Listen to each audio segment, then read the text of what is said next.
forum that we should make in this area because this area is so rich with so many things. And then we came up with the Sustainability Forum, which is, I think, very relevant to what happened today globally. As I walk through the cold winter, it struck me that the developing economy must begin with crafting our own narratives.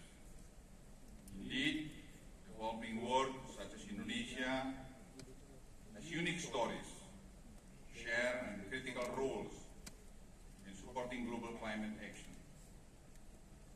Given that many ask how much to contribute, it makes better sense to bring the conversation closer to home, hosting these dialogues in Indonesia.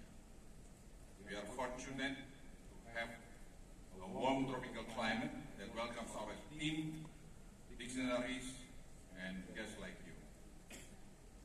Ladies and gentlemen, I believe that the ISF 2024 is not just about discussing the challenges of the climate crisis. ISF is a platform for innovation, collaboration, and hope.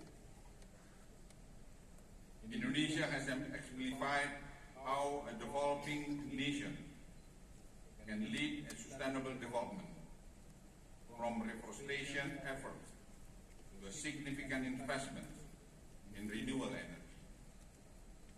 I just want to inform you, ladies and gentlemen, President Sun would announce also our RUPTL, the 62 gigawatt of renewable energy until 2040.